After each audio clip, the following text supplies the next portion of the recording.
मधुबनी जिले के हरलाखी प्रखंड मुख्यालय उमगांव में कथित पेपर लीक और छात्रों पर हुए लाठीचार्ज के विरोध में युवाओं एवं स्थानीय लोगों ने पैदल मार्च निकालकर विरोध प्रदर्शन किया।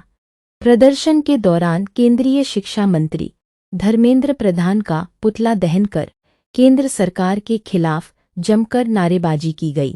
पैदल मार्च अंबेडकर चौक से शुरू होकर उमगांव बाजार चौक होते हुए पुनः अंबेडकर चौक पहुंचा। इस दौरान प्रदर्शनकारी मोदी तेरी तानाशाही नहीं चलेगी, धर्मेंद्र प्रधान इस्तीफा दो और लाठीचार्ज बंद करो जैसे नारे लगा रहे थे। मार्च के समापन पर प्रदर्शनकारियों ने केंद्रीय शिक्षा मंत्री धर्मेंद्र प्रधान का पुतला दहन कर अपना विरोध दर्ज कराया। प्रदर्शनकारियों ने कहा कि पेपर लीक जैसी घटनाओं से लाखों छात्रों का भविष्य प्रभावित हो रहा है।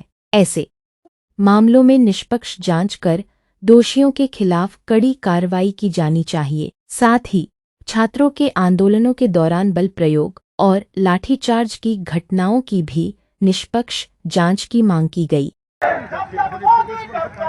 पुलिस तो आगे बढ़ता है, मोदी तेरी तानाशाही नहीं चलेगी, नहीं चलेगी।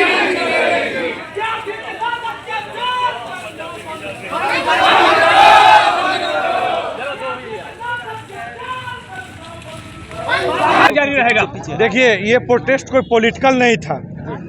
हमारे क्षेत्र के जितने भी स्टूडेंट्स हैं या जो भी अब पढ़ाई कर रहे हैं या फिर उनके अभिभावक हैं जो अपने बच्चों को पढ़ा रहे हैं, उनका आग्रह था और ये वक्त का मांग था ये प्रोटेस्ट। और ये आज हम केवल सांकेतिक किए हैं। अगर सरकार हमारी मांगे नहीं मानती है तो सरकार को हम लोग माकूल जवाब देने का काम करेंगे। आने वाला समय में यह प्रदर्शन किस हद तक जाएगा यह देश की युवा तय करेगी और इस देश की युवा को रोकने वाला शक्ति अभी तक इस ब्रह्मांड में पैदा नहीं हुआ है।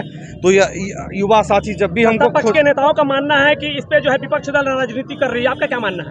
ये राजनीति है, ये चेहरा सब पॉलिटिकल है। घुमाइए कैमरा, ये सब पॉलिटिकल है। इसमें से कौन आपको कुर्ता पजामा पहन के किस पार्टी का सदस्यता लिए हुए नजर आ रहा है? ये सारे प्रोटेस्ट हैं, भारत के भविष्य हैं, समझे? ये देखिए, ये बच्चा आया है, ये पढ़ेगा कल होके और ये जो है सो एग्जाम देगा नीट का, किस लिए? पेपर लीक कराने के लिए। ये कोचिंग का पैसा बर्बाद करेगा। यह केवल, मैं फिर से बोल रहा हूँ पत्रकार महोदय, यह सांकेतिक हम लोग का आज मार्च था। हम लोग ने सांकेतिक प्रदर्शन किया है। अगर सरकार यथाशीघ्र धर्मेंद्र प्रधान का इस्तीफा नहीं देती है तो इस आंदोलन का दशा दिशा बिहार के और पूरे देश के युवा तय करेंगे।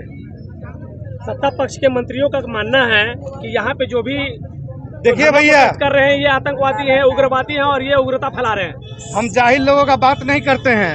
ये जो सत्ता पक्ष के जो मंत्री हैं, इसमें से 70% मंत्री ऐसे हैं जो कि अन्य देशों का नागरिक लिए हुए हैं, कनाडा के, यूरोप के, दुबई के, अन्य देश के हैं। आप एक RTI फाइल कीजिए, उसके बाद बात कीजिए। मैं अंधभक्तों की बात को सीरियसली नहीं लेता। इसी के कारण हम लोग उसी मुद्दे पे बात करेंगे जिससे हमारे छात्र का, देश के नौजवानों का हित होगा। हम ये बेतुकी बातों में कहीं कतई विश्वास नहीं करते। जिस तरह से आज आपने शिक्षा मंत्री जी का पुतला दहन किया है, क्या लगता है सरकार पे इसका असर पड़ेगा? बेशक असर पड़ना चाहिए। इतनी शर्म और इतनी बेशर्म सरकार आज तक नहीं बनी थी। अगले 12 साल में देश ने, पार्टी ने क्या किया? अगले 12 साल से सब कुछ जो कांग्रेस का देन था, जो युवा एजुकेटेड लोग दिए थे, उसको तो सिर्फ और सिर्फ हमारे प्रधानमंत्री बेच रहे हैं। दिया क्या है? बेरोजगारी, स्टूडेंट का प्रोटेस्ट, नीट पेपर लीक। जितना पेपर लीक पूरे हिंदुस्तान में हुआ है आज तक कभी नहीं हुआ था। नरेंद्र मोदी जो कहते थे मैं पहला ऐसा प्रधानमंत्री बना जो रेल बेच दिया, मैं पहला ऐसा प्रधानमंत्री बना जो तेल बेच दिया, मैं पहला ऐसा प्रधानमंत्री बना जो नीट पेपर लीक को निकाल दिया, मैं पहला ऐसा प्रधानमंत्री बना जो हर चीज बेच दिया। लेकिन 12 बजे रात में प्रधानमंत्री आए हुए थे, ऑनलाइन आए हुए, फेसबुक पर सभी युवाओं को संदेश दिया। उस संदेश के बारे में क्या कुछ कहना चाहेंगे? धन्य है प्रभु आप। 12 बजे रात में कौन आता है? चोर।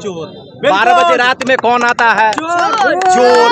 ये सारे लोग जानते हैं। जो दिल का होता है, राहुल गांधी खुलेआम आते हैं, अखिलेश यादव खुलेआम आते हैं। रात के 12 बजे कौन आता है पत्रकार महोदय, ये सारे विद्यार्थी से पूछ सकते हैं। सर आपसे निवेदन है कि जवाब दे दें। चोर